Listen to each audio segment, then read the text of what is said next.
Eu queria começar, não sei se o Bruno já baixou a reportagem que eu mandei no WhatsApp, mas parece que tinham só 1.000 pessoas, não 1.000 pessoas, 1.000 bolsonaristas na Avenida Paulista ontem. E o mais engraçado é que a gente estava no caminhão de som, eu e o Adriles, Paulo, e a sensação era de um pouco mais do que isso, né? A gente não tem um contador oficial, mas pelo menos, e eu vou chutar aqui, pelo menos 50, 60, 70 vezes isso daí. Porque a gente está falando de várias quadras da Paulista, né, completamente tomadas pela mobilização popular. E eu queria já começar trazendo aqui uma matéria do Brasil Sem Medo que fala exatamente disso, né? Milhares de brasileiros retornam às ruas para protestar pela morte do Clériston, né, o Clesão, preso na Papuda. E mais do que isso, Paulo, a gente tem também uma mensagem que naturalmente surgiu dos discursos, fora Alexandre de Moraes. Naturalmente, não foi nada. Na manifestação, se você pegar a convocação oficial, de alguns políticos tinha lá, fora Alexandre de Moraes com pauta única, o Nicolas foi um. Eu não sou político, mas eu chamei neste sentido, como pauta única objetiva também. Mas a manifestação não tinha esta chamada. Mesmo assim, acabou naturalmente se tornando isso. Eu acho que o grande problema, e aí eu pego o discurso de Gilmar Mendes, do Barroso, do próprio Alexandre de Moraes, que eles fizeram de maneira irônica, o grande problema do Brasil hoje é o STF. Por uma razão muito simples. Não o STF enquanto instituição, tá? Antes que eles façam um corte capcioso da minha fala, mas a atual composição do STF que conspurca a Constituição, a instituição sacrossanta do STF necessária à harmonia, à tripartição dos poderes. Porque o STF tem, como todos sabem, atropelado suas funções, seus poderes e perseguido, censurado, tem desmonetizado, arruinado, exilado pessoas. Ou seja, e agora, pela omissão do STF, mais precisamente pela omissão de um homem, Alexandre de Moraes, que era o zelador da segurança e da integridade física do Clesão, e tem um morto agora por essa ditatória.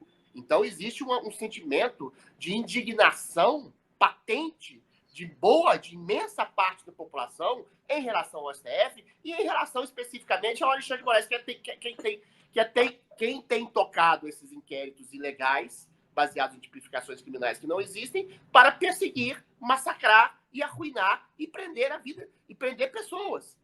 Então, por que eu estou dizendo boa parte da população? Aí a gente entra exatamente no mérito da comunicação de massa.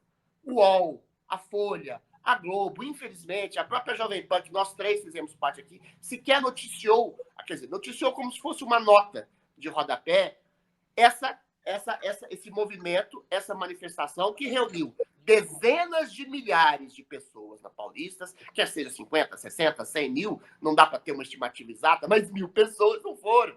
Então você cria uma narrativa falaciosa, falsa, que houve poucas pessoas para esvaziar simbolicamente o movimento, mais ainda chama aquelas pessoas, ainda que tenham boa parte ou a maioria votado no Bolsonaro e apoiado o Bolsonaro, de bolsonaristas. Não, aquelas pessoas que estavam na Paulista, inclusive eu, você, inclusive todas essas dezenas de milhares de pessoas, os deputados que estavam lá também, eram humanistas.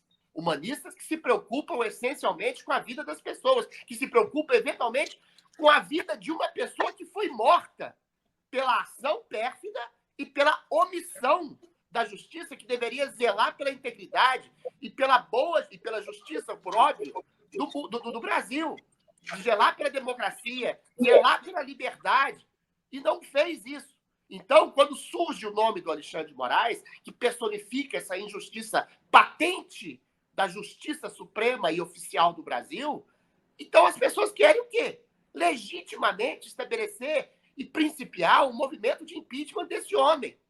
Não é só o Alexandre de Moraes que é culpado pelos desmandos do STF, por óbvio, como ficou muito patente também na fala do Gilmar Mendes, a indignação dele por uma PEC simples, na fala do Barroso, como se tivesse um movimento autoritário do Congresso, simplesmente porque quer limitar os poderes autocratas do STF. Então, essa indignação popular O que a gente tem que fazer, Marco Antônio, que o Fio Diário, quando a gente fala de rádios, o que eu estou falando, não só a gente, mas toda a direita brasileira tem que reverberar o que está acontecendo no país. Porque, embora haja centenas de milhares de pessoas ontem na Paulista, embora haja milhões de pessoas absolutamente estupefactas com os abusos de autoridade do Alexandre e do STF, o Brasil tem 200 milhões de pessoas e muita gente ainda não sabe o que está acontecendo no Brasil. Por quê? Porque os grandes veículos de comunicação de massa hoje, quer seja a Globo, a Record, a Band, sei lá, a própria Jovem Pan, infelizmente, que cedeu totalmente o espaço dela a uma espécie de complacência, essa ditatória que a gente está vivendo, elas não reverberam a realidade brasileira. Elas traem o princípio do jornalismo e reverberam simplesmente a versão da ditatória, a versão do PT, a versão de quem exatamente está conspurcando as instituições e a versão de quem está solapando a democracia do Brasil. Assine o Fio Diário. Assim você vai ter acesso integral ao programa completo Adriles sobre tudo, além de outros diversos programas na nossa plataforma. Assine aí.